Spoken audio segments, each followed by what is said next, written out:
Ashveil and his light cone will be available throughout What's this version here? 4.1. During the first rerun, Oh my, okay, it's over. limited 5-star character hyacine and the limited 5-star Oh hell light no. cone will He maintain stood those no advanced chance, man. He will stood be no posted. chance. During the second rerun, Oh my. Hello, ladies and gentlemen. This is the banner review for the shortest patch in HSR history, and wow, does it really show. Hopefully this video can help you in assessing the pull value of these units on the banner, according to my own opinion and my own measure of power. You should check other sources if you want a more full opinion.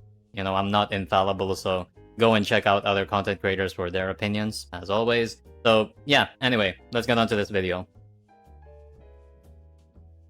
First of all, we have Ashveil. Ashveil was a roller coaster of a beta, wasn't it? Ashveil is a follow-up attack enabler that greenlights as a main DPS at the current moment because the units that he is meant to enable are really struggling a lot. At the current moment, his only real main DPS is Fei Xiao, and he makes running Fei Xiao with a sustain more viable, but still not anything to write home about. Fei Xiao just falls off way too hard without sustainless, and Ashveil's defense and HP is so low he kinda has issues with sustainless compared to Moza, who has defensive stuff in his kit. You can run Ashveil as a hyper carry. I think they actually want you to run him as a hyper carry because Fei Xiao was nowhere near his showcase for some reason. You can run him as a hyper carry using a combination of RMC, Sunday, Tribi, Cypher, you know, any of those two in a team.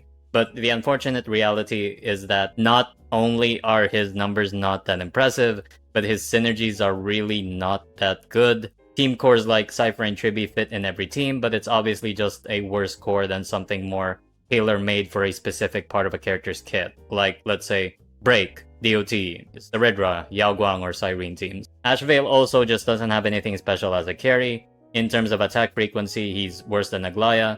He doesn't have something that's situationally useful like Anox's implants. Anti-crit is equally as crippling to Ashveil as any other crit character. He's not as tanky as the mono rem carries, if that matters for a stage. Elation mechanics aren't his friend, and he doesn't have a large enough burst damage phase for timing intensive fights like, let's say, Archer against Flame Reaper. That being said, Ashveil supports are interchangeable, so it's nice having a sort of versatile DPS like Anoxa on release. But you should not expect too much from Ashveil in this regard as a main DPS, especially with all of the free units in Anniversary that could bring a new wave of power creep directly after his patch. It's kind of just a very mistimed unit, I think. So unless a free unit from 4.2 buffs Ashveil much higher than most of the roster as a carry or as a sub DPS, he will most likely be left behind and have to wait for his Prince Charming in terms of a main DPS. So Ashveil's present is actually fine, and his near future is kinda questionable.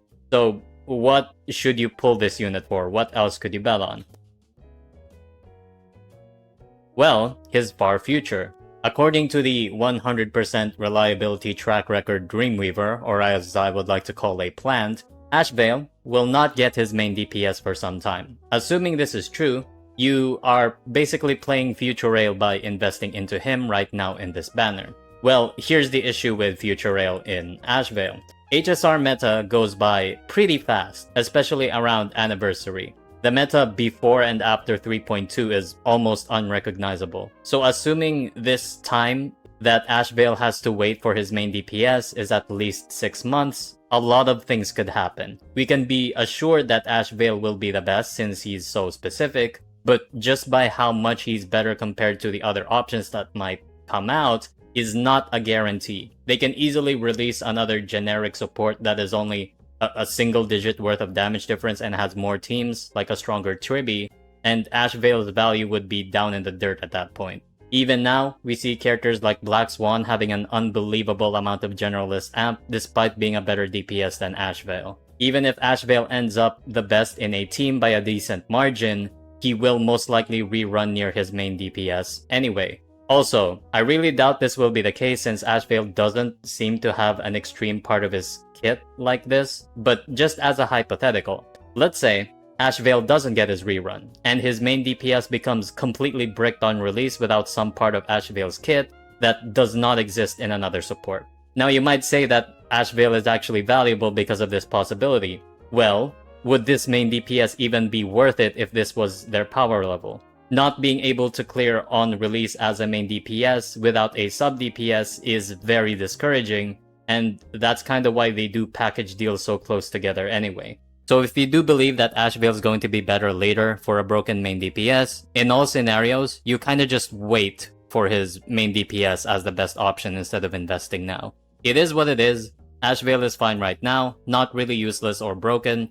The best way I can really frame ashveil's value is, if you pull for him, he won't ruin your account, but he wouldn't really help you that much if you are already struggling using modern units. Even if you have Fei Xiao, you might not want him. As a main DPS, he's not really that special, and if you are betting on his future being better, you should just wait for a rerun. But let's say that you don't care about all of these things. You pulled E0S0 because you like ashveil, and E0S0 isn't enough for you. What should you pull with ashveil? I think you should go for his Sig. I think it's better. It's quite generic and pretty good on Mutsa, Fei Xiao, and Archer. Apparently it's Archer's best in slot, but it's not that much that you'd want to replace his Sig if you got it for free. If you are using Archer, it's nice having another Hunt 5-star LC that isn't hurt to shop as a spare for another team. ashveil's E1 isn't really that good. The condition is kinda meh and isn't that far ahead of LC. E2 is kinda weird since it goes against his design of just using ult whenever it's available, or win set advance and charge as a sub DPS. And as a main DPS, he still wants to ult as soon as possible, which means this cap limit increase doesn't really matter at all. I honestly would rather wait for his main DPS, because chances are the DPS might have a much better E2 investment than ashveil, which I can see happening very easily. That's it for ashveil. He's a fine unit. At the end of the day, he's more in line with 3.x units right now, so there's significantly worse options of course. Just don't expect your account to get much easier fighting endgame if you already have modern teams that released recently. Basically, just pull with caution and temper your expectations, and I think ashveil will be a nice character for you. Next is hyacine, or hyacine, whatever. Hyacine is undisputedly the best sustain in the game. She does high AoE damage for a sustain, she's incredibly hard to kill, she is part of many extremely strong team cores, and she has good vertical investment early on. She is a unit that is so overtuned that you may choose her simply because her damage clears any other sustain's contributions. Or maybe the enemies just hit too hard and hyacine is the only one who can make you live through it. Does that make hyacine a must pull since she's the best sustain in the game right now? Not exactly. Hyacine for any account that has an HP scaling DPS as a centerpiece is a must pull. There's no question about that. If you want a serviceable Everknight, you pull hyacine. Castris, pull hyacine. Blade, pull hyacine and her signature. Even with what I'm going to say after this, hyacine is still not that bad of a choice, because Anom Arbitration needs 3 teams and only 2 sustains are showing up with a decent power level that doesn't die easily.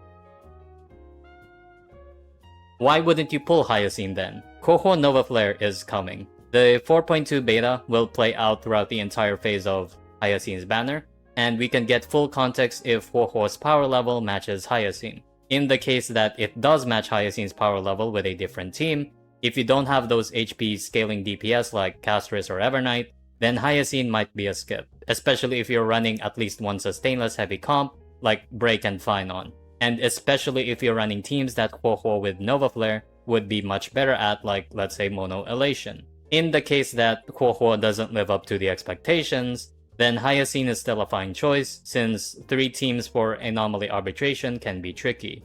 Again, the evaluation for hyacine basically depends on information that we have no idea about, so for now, the advice is to simply wait if hyacine has another competition that makes her less relevant for your account. If you have already pulled and want to make your hyacine stronger, her E1 is stronger for HP scaling DPS like Everknight and Castris, since it just gives a lot of max HP. E2 is also really good and pretty much gives you free reign to use HP boots on your HP DPS. Her LC is one of the strongest utility-wise, allowing her to have really high survivability and enable mechanics like Everknight and Blade. The selection for Remembrance LCs, especially as a free-to-play, is quite low, so you might pick up her Sig even if E1 is better, just cause there's no decent light cone options left in your account. And that's it for Hyacine and the second Veracity Emanator. As always, the value of sustains varies a lot. For some people, sustains are completely worthless because they're so well invested. Pretty much everything dies anyway before survivability becomes an issue. Sometimes it comes down to the team comp like Break, where a sustain is mostly unnecessary. Meanwhile, for most people, they would get destroyed without a sustain. I think Hyacine is a pretty safe pull either way, since her power level is just really high at the current moment. The last is Boothill. Boothill makes me a bit sad. Not because he's a bad unit, because compared to actual bad units in the game, he doesn't have as many weaknesses because of Dahlia existing. He definitely is way better off than most 2.x damage dealers because his numbers were saved by Dahlia, and because he is an anti-crit unit, he has good use cases that make him an easy win, where DPSs that are much newer than him struggle a lot. Single target is also a pain to deal with, and he handles those really well at least. The sad part is that Boothill isn't really a unit that has the best vertical investment. At this point, if you want to upgrade Boothill, pulling Dahlia's eidolons are far superior, and the sadder part is if you are starting from scratch and you want a break carry, Boothill is noticeably inferior to Firefly, and that's even before her Nova Flare. Firefly is just more versatile and has a damage profile of constant damage that synergizes way better with Dahlia, along with the other traces that make the synergy much more ridiculous. Firefly is also a much safer sustainless unit and can handle any target count pretty well. Also, Firefly has way better eidolons. Again, Boothill isn't bad. I use him on every Anom arbitration myself. It's just that if you don't care about his playstyle and you just want the best results, he's pretty far behind Firefly, and it's gonna get worse after Nova Flare. And you know, Boothill's not like a crit carry where multiple crit teams exist already. Break only exists as one team, so you can't run Firefly side 1 and Boothill side 2. Who knows, maybe Firefly Nova Flare will free her from Dahlia and Boothill can call dibs on Dahlia and you can finally have 2 break teams in a single rotation, surely. Assuming you still want to pull Boothill because you just like him, that's understandable. His signature does have an okay 4-star alternative, but it is gacha locked. His E1 is a similar stat bump with the 4-star LC on S5 compared to E0 S1. His E2 is pretty whatever. Again, Dahlia's eidolons are just better. Overall, Boothill is a pretty safe skip. If you have Dahlia and the other pieces for him, he still does work much better than most units, especially those from his era like Akron or Rappa. But he's pretty much a novelty if you really don't care about his personality and playstyle. He also has to be careful about 4.2, just like ashveil, and the incoming rebalancing that might wash him away for good until he gets a Nova Flare. Anyway, that's all for the banners. As a general piece of advice in this entire patch, do not pull anything on these banners, unless you're one of the people just starting to invest in Mono Rem thanks to Evernight Rerun, or you want Exodia to get stronger with Hyacine Eidolons. These characters really aren't the best to choose at the moment. As always, be on the lookout for 4.2 stuff, since whatever is coming can heavily affect the value of these units. As a fun rating system, don't take this too seriously from S to D. I would rate ashveil a B tier pull, Hyacine an A to an S, depending on what type of account you have, and Boothill a C. Anyway, that's all. Hope you guys liked this video, and I'll see you on Tuesday for the beta. I'm sorry for the late upload. I've been fiddling around with my computer because my SSD is going to die soon. Anyway, bye!